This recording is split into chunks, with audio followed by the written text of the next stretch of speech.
तो स्वागत है आपका एक नए वीडियो में। ये हमारा घटना चक्र ज्योग्राफी का क्लास नंबर 2 है, जिसके अंतर्गत आज हम लोग भारत का सामान्य परिचय को ही कंटिन्यू करेंगे। तो पिछले क्लास में हम लोगों ने जाना था कि जो ज्योग्राफी का सिलेबस है, जिसके अंतर्गत एक है भारत का ज्योग्राफी, भारत का भूगोल, और एक है विश्व का भूगोल। लेकिन जेपीसी प्रीलिम्स में हम लोगों को केवल और केवल भारत का भूगोल के बारे में पढ़ना होता है, विश्व का भूगोल के बारे में नहीं पढ़ना होता है। विश्व का भूगोल कहीं ना कहीं आपका मेंस वाला पार्ट हो जाता है। और अगर हम लोग भारत का भूगोल के बारे में देखें तो इसमें सबसे पहला टॉपिक आता है आपका जनरल इंट्रोडक्शन ऑफ इंडिया, यानी कि भारत का सामान्य परिचय। उसके बाद फिजिकल ज्योग्राफी ऑफ इंडिया, और हम लोग जो है भारत का सामान्य परिचय अभी पढ़ रहे हैं। भौतिक भूगोल हम लोग आगे पढ़ेंगे। आपको पता होना चाहिए कि जेपीसी प्रीलिम्स में सामान्य भूगोल से 3 क्वेश्चन पूछता है, भौतिक भूगोल से भी 3 क्वेश्चन पूछता है। और भौतिक भूगोल के अंतर्गत हम लोग जो है वो north and north east mountain region के बारे में पढ़ते हैं, नॉर्दर्न प्लेन पढ़ते हैं, पेनिनसुलर इंडिया पढ़ते हैं, कोस्टल प्लेन पढ़ते हैं, थार डेजर्ट पढ़ते हैं, और आइसलैंड के बारे में पढ़ते हैं। तो इससे आपका 3 क्वेश्चन आता है। भौतिक भूगोल के अंतर्गत ही हम लोग क्लाइमेट यानी कि जलवायु, ड्रेनेज सिस्टम, अपवाह तंत्र, मृदा यानी कि सॉइल के बारे में भी पढ़ते हैं। तो इस सभी से मिलाकर जो है वो आपका 3 क्वेश्चन यहाँ से पूछा जाएगा प्रीलिम्स में। और नेक्स्ट जो आता है आपका भारत का आर्थिक एवं मानव भूगोल, इससे जो है वो आपका 2 क्वेश्चन पूछा जाएगा। और भारत का आर्थिक और मानव भूगोल के अंतर्गत हम लोग कृषि मतलब कि agriculture, minerals, human resources, transport यानी परिवहन, एनर्जी, ऊर्जा, इंडस्ट्री, उद्योग, फॉरेस्ट, वन, इन सभी के बारे में हम लोग पढ़ते हैं। तो यहाँ से भी आपका 2 क्वेश्चन कहीं ना कहीं देखने को मिलता है। तो पिछले क्लासेस में हम लोग जान रहे थे भारत का सामान्य परिचय, और सामान्य परिचय के अंतर्गत हम लोग क्या क्या पढ़े एक बार उसको हम लोग रिकॉल कर लेते हैं। तो हम लोग सबसे पहले सामान्य परिचय के अंतर्गत हम लोग सबसे पहले लोकेशन के बारे में पढ़े कि भारत जो है वो विश्व के मानचित्र में कहाँ पे लोकेटेड है। वो हम लोग देखें कि ये आपका उत्तरी गोलार्ध में है, जबकि ये पूर्वी देशांतर में स्थित है, ये हम लोग जाने। इसके बाद हम लोग देखते हैं, तो अगर हम लोग भारत का अगर ये देखें एक्सटेंशन की बात करते हैं, तो हम लोग ये पाते हैं भारत के एक्सटेंशन के संबंध में कि अगर हम लोग अक्षांश विस्तार देखते हैं तो मुख्य भूमि से तो आपका 8 डिग्री आता है, 8 डिग्री 4 मिनट। जबकि अगर हम लोग देखें तो अगर हम लोग देखते हैं यहाँ पे जो आपका अंडमान निकोबार द्वीप समूह है, यहाँ से आता है 6 डिग्री 4 मिनट उत्तरी अक्षांश। तो यहाँ इस वाले प्लेस से जो है वो आपका 6 डिग्री 4 मिनट आता है, जबकि इस वाले प्लेस से आपका 8 डिग्री 4 मिनट उत्तरी अक्षांश आता है।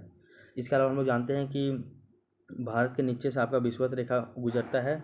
तो विषुवत रेखा और ये जो उत्तरी अक्षांश है आपका, ये मतलब कि ये वाला पॉइंट, ये इंदिरा पॉइंट वाला, तो इस वाले पॉइंट और यहाँ से लेके जो दूरी डिस्टेंस बात करते हैं विषुवत रेखा से, वो आपका 876 किलोमीटर है। यहाँ तक हम लोग जाने तो मुख्य भूमि से 8 डिग्री 4 मिनट उत्तरी अक्षांश, जबकि सबसे अगर दक्षिणतम बिंदु की बात की जाए तो वो आपका इंदिरा पॉइंट है, और वहाँ से अगर देखें तो वो आपका 6 डिग्री 4 मिनट उत्तरी अक्षांश आता है।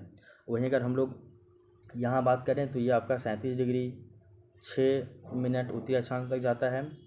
उसके अलावा अगर हम लोग देशांतरीय विस्तार की बात करें तो इधर ये 68 डिग्री 7 मिनट पूर्वी देशांतर से स्टार्ट होता है, और ये आपका 97 डिग्री 25 मिनट पूर्वी देशांतर तक ये जाता है। इसके अलावा अगर हम लोग देखें तो भारत का विस्तार उत्तर से दक्षिण की बात करें तो ये ज़्यादा है, और ये कितना है, तो ये आपका 3214 है, मतलब 3212 किलोमीटर है। वहीं अगर पूर्व से पश्चिम विस्तार देखें तो ये कम है, ये लगभग आपका 2933 है, यानी कि 2933 इतना ये किलोमीटर है। ठीक ना। तो यहाँ तक तो हम लोग पढ़ ही लिए थे, ये हम लोग कुछ पिछले क्लास में बच गया था, इसको अभी बता दिया गया है। इसके बाद हम लोग ये भी जानते हैं कि जो आपका 0 डिग्री देशांतर है, तो हम लोग जानते हैं कि जो आपका 0 डिग्री देशांतर है वहाँ से हम लोग का जो समय है, 0 डिग्री देशांतर को वहाँ से समय का मतलब कि गणना किया जाता है, जो कि आपका लंदन के ग्रीनविच टाइम से इसको काउंटिंग किया जाता है। हम लोग जो है अपना मानक समय रेखा वो 82.5 डिग्री पूर्वी देशांतर माने हैं। तो 82.5 डिग्री पूर्वी देशांतर का जो है समय अगर देखें तो वो आपका मतलब कि जीएमटी के टाइम से 5.5 घंटा आगे है, ये भी हम लोग जानते हैं। ठीक है ना। और यहाँ तक तो हम लोग पढ़ लिए थे। इसके बाद जो है हम लोग लोकेशन के बाद हम लोग जो है इंपॉर्टेंट ऑफ लोकेशन के बारे में पढ़ते हैं, यानी कि जो भारत का अवस्थिति है जिस जगह पे है इसका क्या महत्व है। इसके बाद हम लोग भारत का एक्सटेंशन यानी विस्तार पढ़े, फिर भारत का क्षेत्रफल पढ़े, फिर क्षेत्रफल के हिसाब से भारत का स्थान कितना आता है वो हम लोग देखें। उसके बाद भारत की सीमाएँ के बारे में हम लोग पढ़े थे, सीमाओं के बारे में पढ़े थे, जिसमें हम सबसे पहले जो है लैंड बाउंड्री के बारे में पढ़े।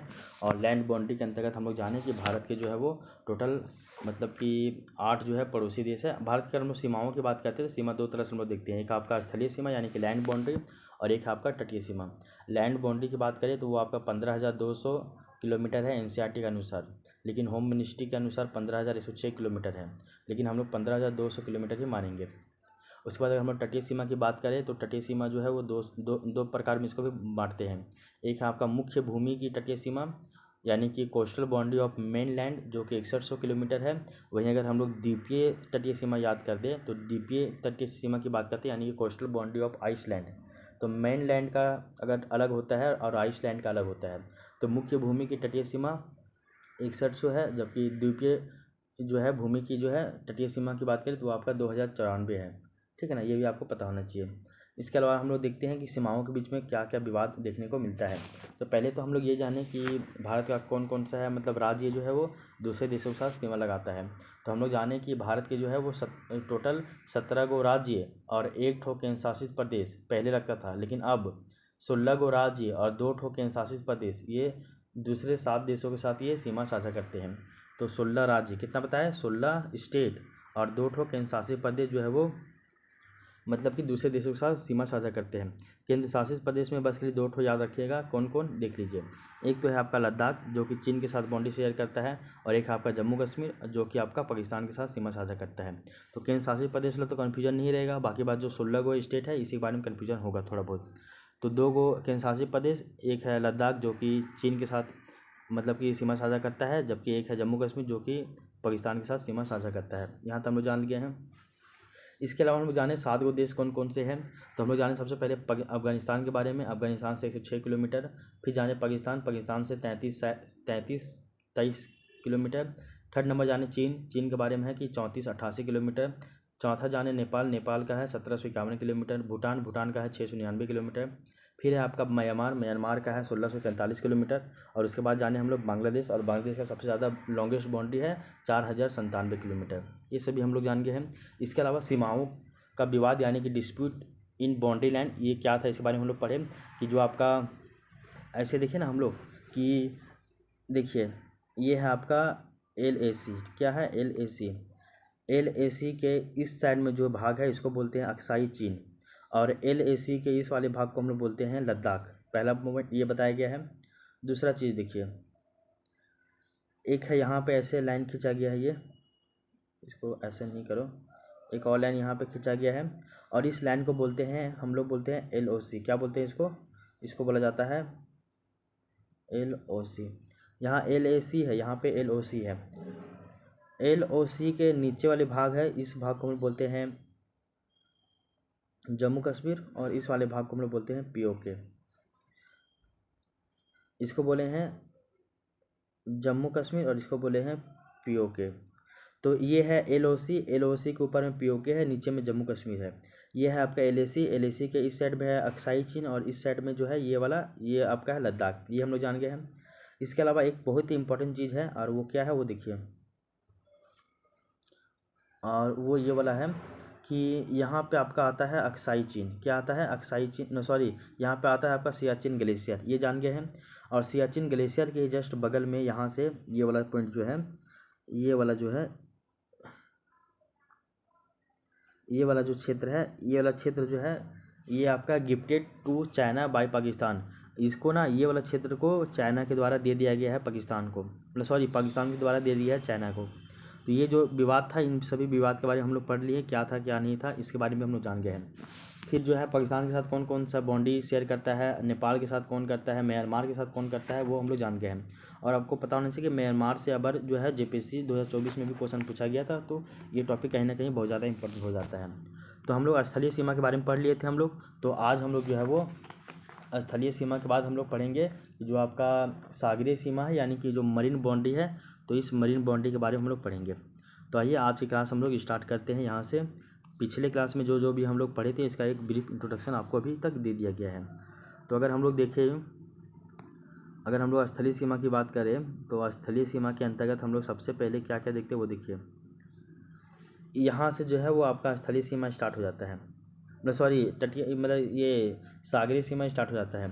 ऊपर वाले तक में हम लोग जो है स्थलीय सीमा यानी कि 15,200 जो किलोमीटर है इसके बारे में हम लोग पढ़े।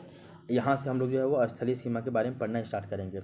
और स्थलीय सीमा के बारे में देख लीजिए आप, ये भारत का साउथ वाला मैप बनाया गया है, ये कुछ इस तरह से है।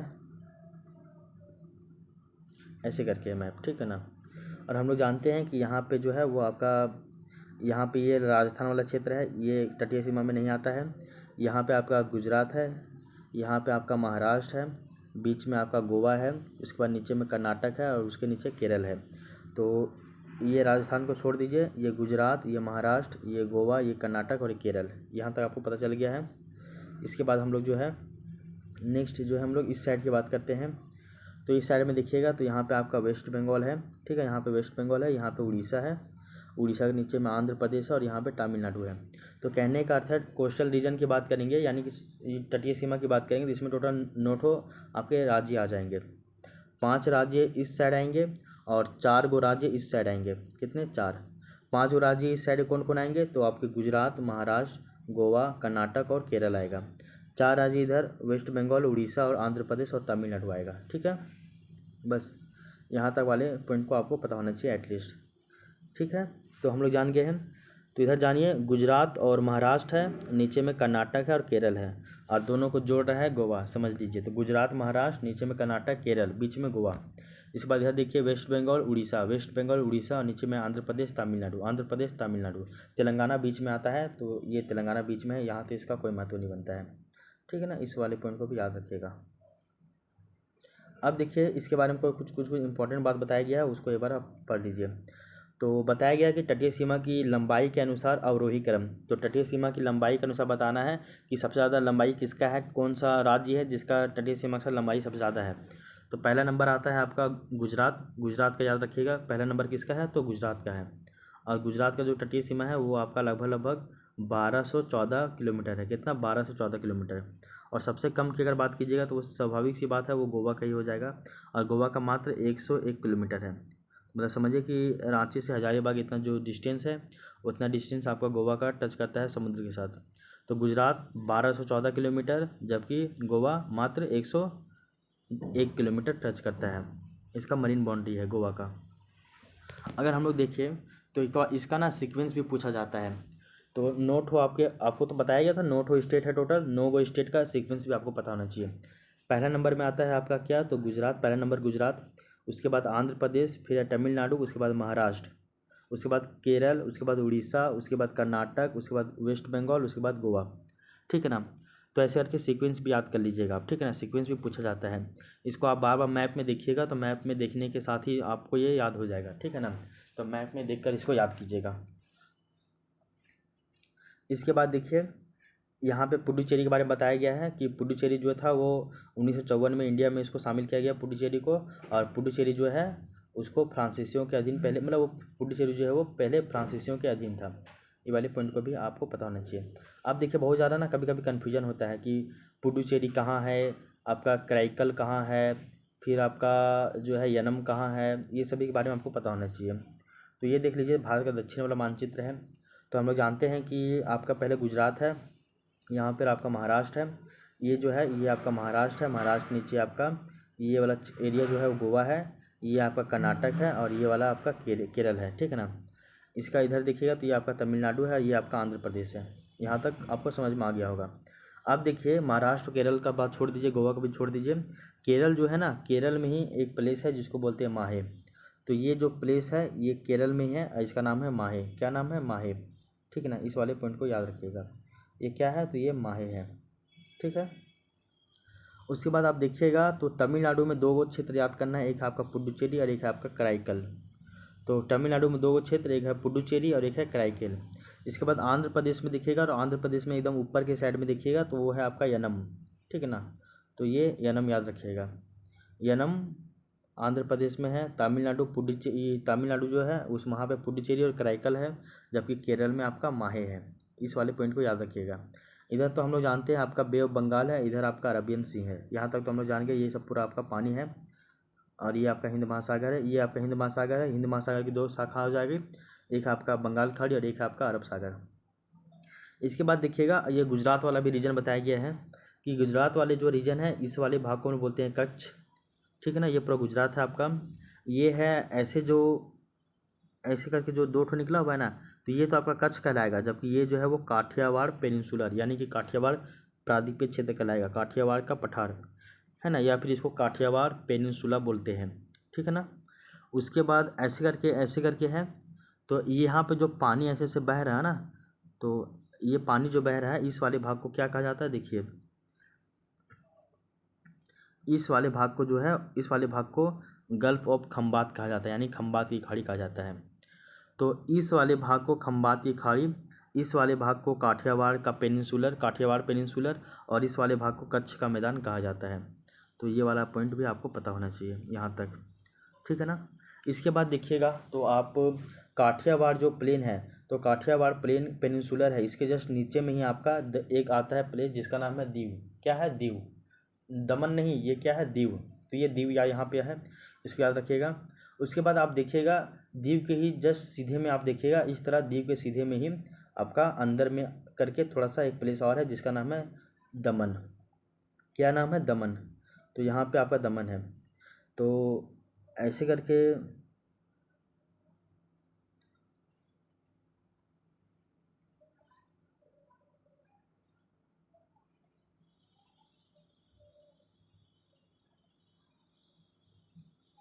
तो देखिए बताया जा रहा है यहाँ पे कि यहाँ पे आपका दीव है और जस्ट यहाँ पे आपका दमन है। तो ये दीव है, ये दमन है।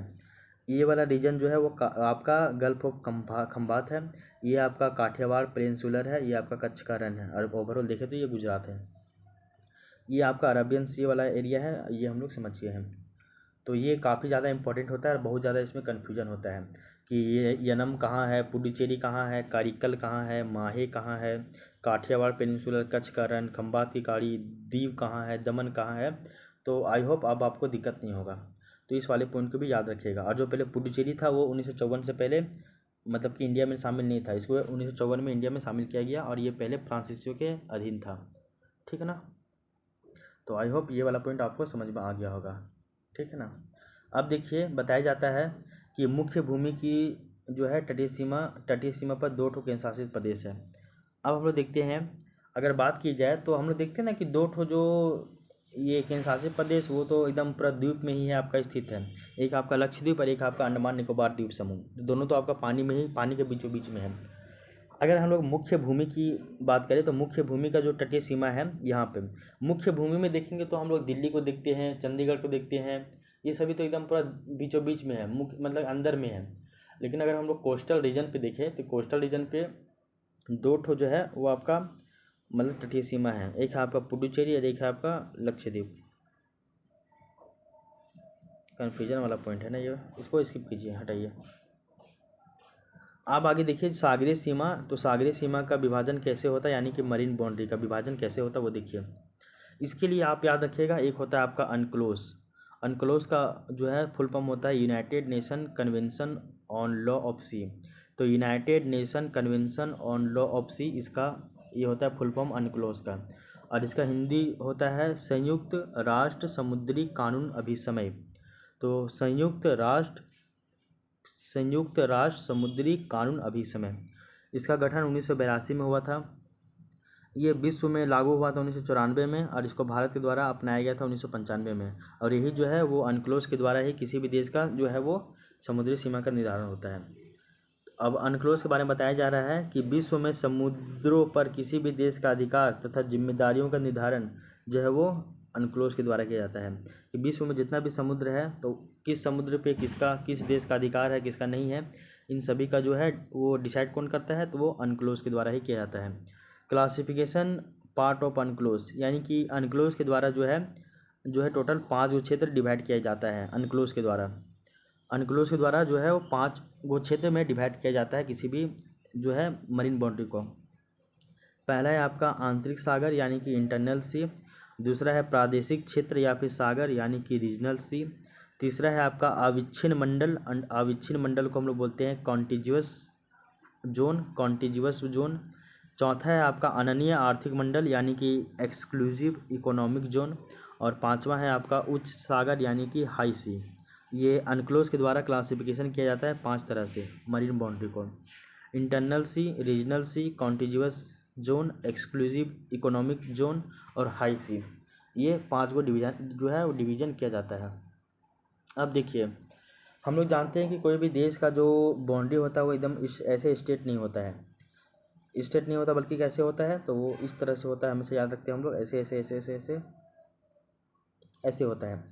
तो कहीं पे ऐसा है, तो कहीं पे ऐसा अंदर घुस गया है, तो इस तरह से बाउंड्री होता है। हम लोग समझ गए हैं। अब इसी के आधार पे जो है वो बताया जाता है। अब देखो सबसे पहला पॉइंट कि ऐसे करके ऐसे से है, यहाँ पे है ऐसे।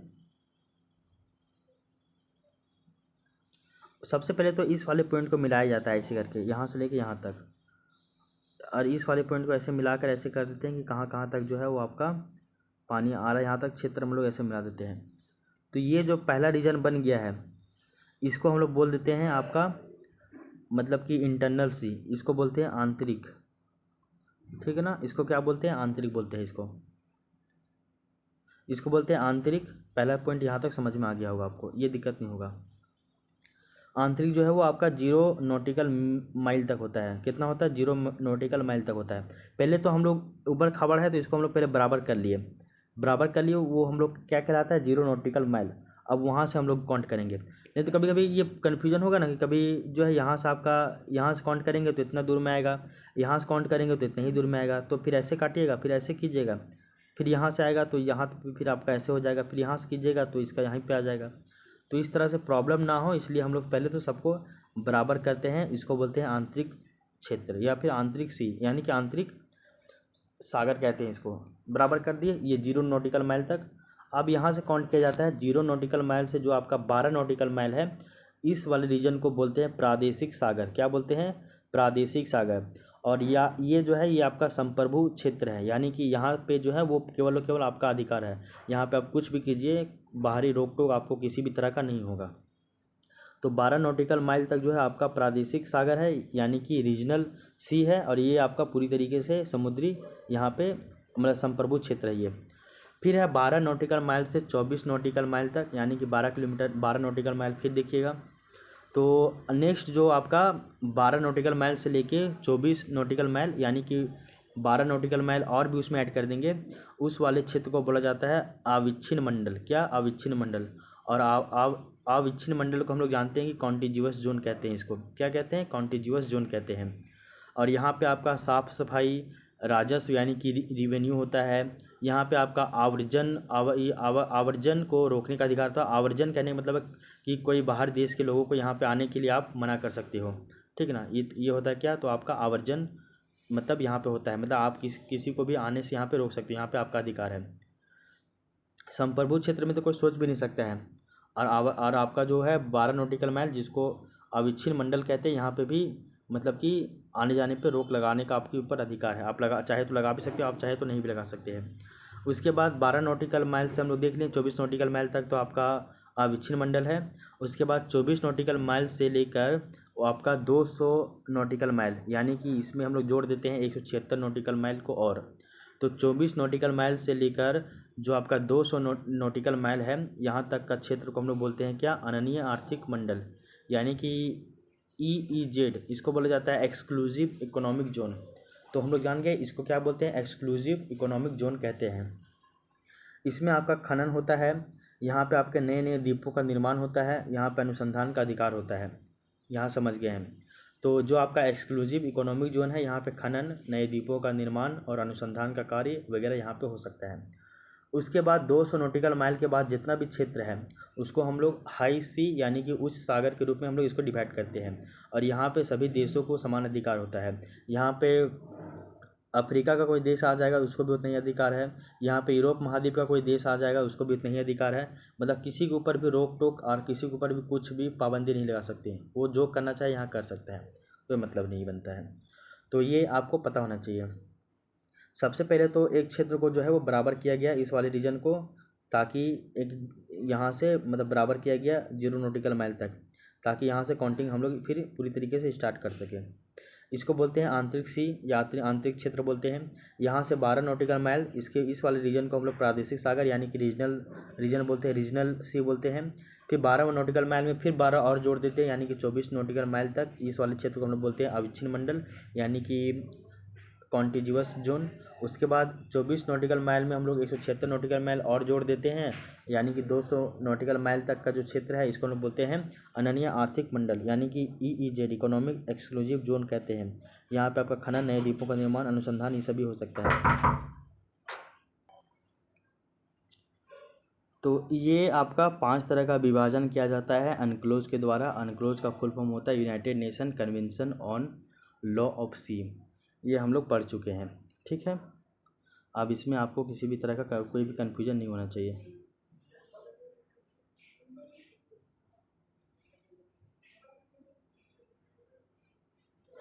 अब आगे देखिए, इसके बाद की बात की जा रही है। अभी आपको बताया गया था कि 200 नॉटिकल माइल, 12 नॉटिकल माइल, तो ये आपको समझना चाहिए कि 1 नॉटिकल माइल में कितना होता है।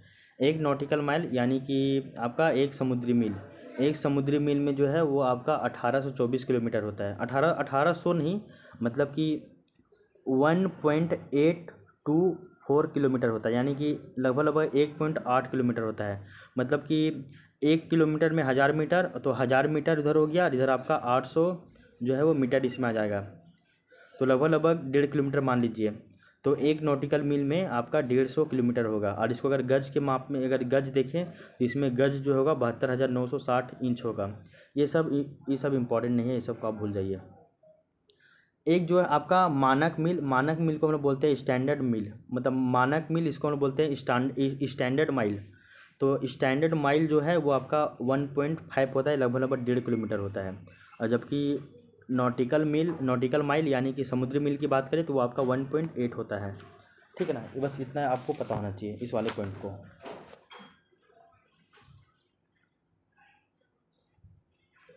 अब देखिए, इसके बाद की अगर चर्चा करते हैं हम लोग, तो इसके बाद देखिए कि भूमध्य रेखा से ध्रुवों की ओर सूर्य की किरणों का तिरछापन बढ़ता है। अच्छा, ये पॉइंट कहाँ से आ गया? ये पॉइंट इसी के बाद है, हम लोग जानते हैं। देखिए, अगर हम लोग ये देखिए, ये आपका अगर पृथ्वी है तो पृथ्वी के बीच में ही आपका भूमध्य रेखा है, और ये भूमध्य रेखा से ऊपर में है। यहाँ से लगभग आपका जो हम लोग बोलेंगे 6 डिग्री 4 मिनट है, तो वो आपका 876 किलोमीटर दूर है। यहाँ से आपका इंडिया का बाउंड्री जो है वो स्टार्ट हो जाता है। यहाँ पे इंडिया लोकेटेड है उत्तर पूर्वी देशांतर में। एक पॉइंट और जान लीजिए कि भूमध्य रेखा से ध्रुवों की ओर जो है सूर्य की किरणें तिरछे पड़ जाती है। ऐसे पृथ्वी है, यहाँ पे सन है मान लीजिए, तो सन पे जो है ना वो विषुवत रेखा यानी कि बीच में जो है वो सनलाइट एकदम पूरा सीधा पड़ता है। बाकी इसके किनारे दिखिएगा आप, तो इस वाले रीजन में यहाँ पे जो है सन का लाइट थोड़ा तिरछा पड़ने लगता है, बस यही बताया जा रहा है। तो दिन अगर हम लोग देखें तो इससे कारण क्या होता है कि आपका न्यूनतम दिन रात का अंतराल होता है, तो इससे दिन रात का भी अंतराल ज़्यादा कम होता है। तो देखिए, विषुवत रेखा पे जो है सनलाइट एकदम पूरा बीचों बीच पड़ रहा है विषुवत रेखा पे, और आपका 27.5 डिग्री करके रेखा तक और 27 डिग्री नीचे में मकर रेखा तक, यहाँ तक जो है सनलाइट पूरा एकदम सीधा पड़ता है। तो यहाँ पे तो कोई दिक्कत नहीं होगा दिन रात का स्थिति। जो यहाँ पे जितने भी देश होंगे, यहाँ पे जितने सिटी होंगे, सबका जो है वो टाइम एक ही जैसा होगा, दिन रात बराबर होगा, किसी में भी ज़्यादा कम नहीं होगा। लेकिन अगर जैसे जैसे आप ऊपर की ओर जाइएगा, जैसे जैसे आप नीचे की ओर जाइएगा, तो आपका दिन रात का जो है वो कहीं ना कहीं कंपैरिजन जो है वो दिक्कत होने लगेगा। अगर हम लोग भारत की बात करें तो भारत से भी कर्क रेखा बीचों बीच से होकर गुजरती है। तो यहाँ तक तो सनलाइट पूरा एकदम सीधा पड़ रहा है, लेकिन इसके ऊपर वाले भाग में सनलाइट जो है वो कम पड़ेगा। और जैसे जैसे कम पड़ेगा सनलाइट, तो वैसे वैसे दिन और रात का जो अवधि है इसमें जो चेंजेस होगा ही ना। तो यही है। तो यहाँ पे जो है आपका दिन और रात है, जैसे बताया जाता है कि दक्षिण में यानी कि केरल और तमिलनाडु में न्यूनतम दिन रात का अंतराल होगा। यानी कि जो इधर दक्षिण वाला भाग है, इस वाले दक्षिण वाले भाग में जो दिन और रात का जो इधर जो आपका दक्षिण वाला भाग है, दक्षिण वाले भाग में यानी कि जैसे कि एग्जांपल ले लीजिए आप, यहाँ पे आपका केरल है, यहाँ पे आपका तमिलनाडु है, आंध्र प्रदेश है। तो तमिलनाडु, आंध्र प्रदेश, केरल, इन सभी में जो दिन और रात का जो अंतराल होगा वो ज़्यादा नहीं होगा, बल्कि बहुत कम होगा। वहीं अगर ऊपर में हम लोग लद्दाख की बात करें, जम्मू कश्मीर की बात करें, तो इन सभी में जो दिन और रात का अंतराल होता है ना, वो बहुत अधिक होता है, अधिकतम होता है दिन और रात का अंतराल। बस इतना ही पॉइंट याद रखिएगा। इसमें दिया हुआ था इसलिए आपको बता दिया जा रहा है। बस यहाँ पे एग्जांपल भी दिया हुआ है कि सपोज केरल में दिन जो हो रहा है वो 13 घंटे का दिन हो रहा है, जबकि रात जो है वो मात्र 11 घंटे का हो रहा है। तो ऐसे में 2 घंटे का डिफरेंस हो रहा है ना।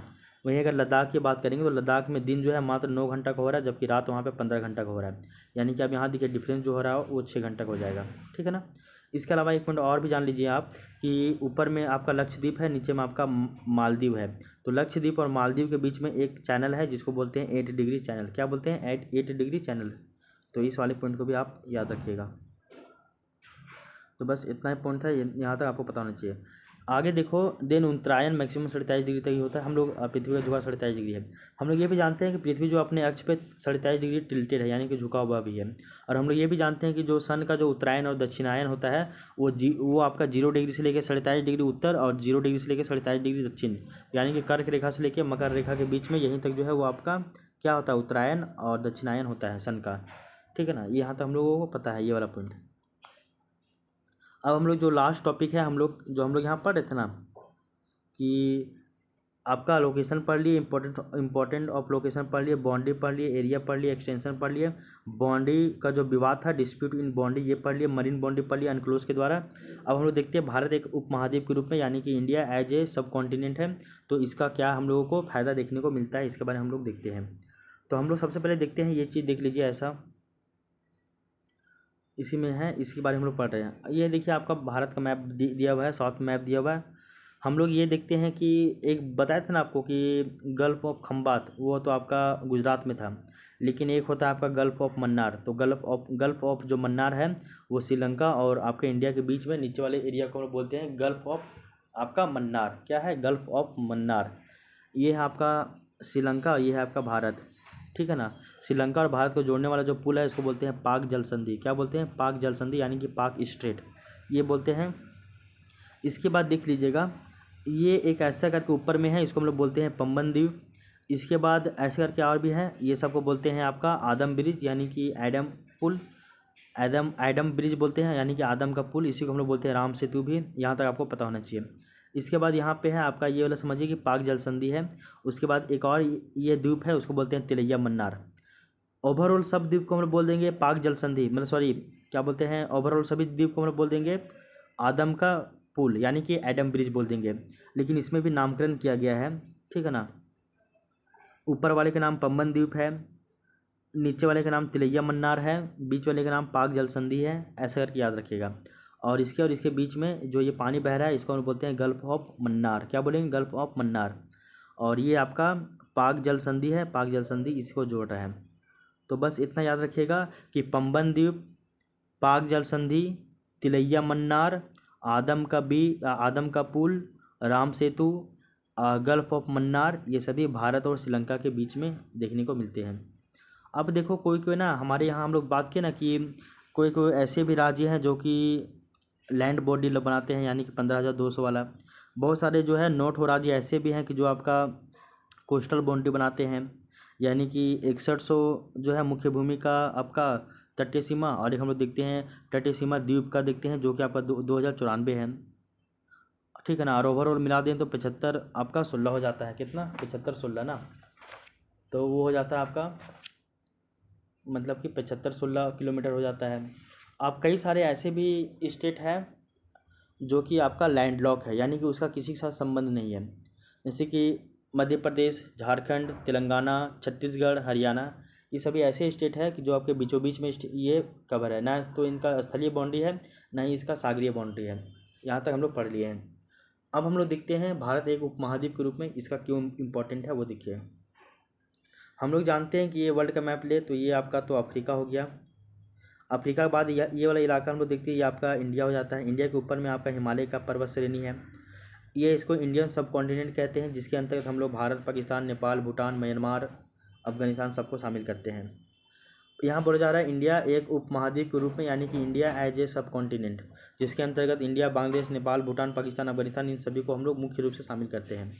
उपमहाद्वीप किसको कहते हैं? तो उपमहाद्वीप इसको कहा जाता है जिसका एक जियोग्राफिकल डाइवर्सिटी हो, यानी कि भौगोलिक विविधता हो, उसका एक क्लाइमेटिकल डाइवर्सिटी हो, यानी कि उसका जलवायु विविधता भी होना चाहिए, बायोडाइवर्सिटी होना चाहिए, यानी कि जैव विविधता भी होना चाहिए। इसके अलावा कल्चरल डाइवर्सिटी, यानी कि उसका सांस्कृतिक विविधता भी होना चाहिए।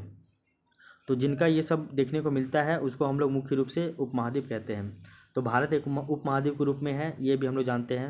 हिमालय के बारे में जानते हैं कि ये आपका नेचुरल बाउंड्री का निर्माण करता है, और हिमालय अगर है इसी कारण हम लोग का जो जलवायु जो है वो मानसून देखने को मिलता है। नहीं तो वरना यूरोप से आने वाली जो साइबेरियन शीत पवनें हैं वो कहीं ना कहीं भारत में इंटर करती डायरेक्ट, और भारत का क्लाइमेट पूरी तरीके से चेंज हो जाता है।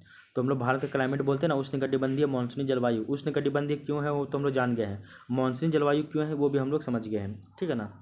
तो यहाँ तक हम लोगों को पढ़ना था, और यहाँ तक हम लोग समझ चुके हैं आज की क्लास में। तो आई होप अब ये आपको दिक्कत नहीं होगा। तो भारत का जो सामान्य परिचय था, जिससे आपका जेपीएससी प्रीलिम्स में 3 क्वेश्चन आता है, तो ये वाला टॉपिक हम लोग आज की क्लास में पढ़ लिए हैं। तो आज और कल दोनों को मिलाकर हम लोग ये वाला टॉपिक हम लोग का जो है वो कंप्लीट हो गया है, भारत का सामान्य परिचय। आप जो है भारत के सामान्य परिचय से आपका जो भी क्वेश्चन आएगा आप इसको कर पाने में ईजिली समर्थ हो पाएंगे। तो अब हम लोग जो है घटना चक्र में जो है पहले टॉपिक से घटना चक्र में जितना भी क्वेश्चन बनता है 100-150 उसको हम लोग लगाने का प्रयास करेंगे। फिर जो है आपका भारत का सामान्य जो है भूगोल वो आपका बहुत बेहतरीन तरीके से आपका कॉन्सेप्ट क्लियरिटी हो जाएगा। तो आई होप ये क्लास आपको पसंद आया होगा। तो इस तरह से हम लोग का सामान्य भूगोल जिससे 3 क्वेश्चन जेपीएससी पूछता है, ये हम लोग का टॉपिक कंप्लीट हो गया है। अब हम लोग नेक्स्ट जो है वो भारत का भौतिक भूगोल स्टार्ट करेंगे, यानी कि फिजिकल ज्योग्राफी ऑफ इंडिया। ये बहुत बड़ा टॉपिक है, और इसको पढ़ने में आपको 5 से 6 क्लास 7-8 क्लास भी लग सकते हैं। तो ये बहुत इंपॉर्टेंट है, और यहीं से जो है आपका एकदम बैकग्राउंड जो है वो तैयार हो जाएगा। तो आप बस बने रहिएगा, और इसको लगातार इस सीरीज़ को देखते रहिएगा, आपको भी कहीं ना कहीं बहुत हद तक फ़ायदा होगा। तो कल के क्लास में हम लोग सामान्य भूगोल से घटना चक्र बुक में जितने भी क्वेश्चन दिए हुए हैं उनको सॉल्व करने का प्रयास करेंगे। तो thank you, take care, bye bye, मिलते हैं नेक्स्ट क्लास में।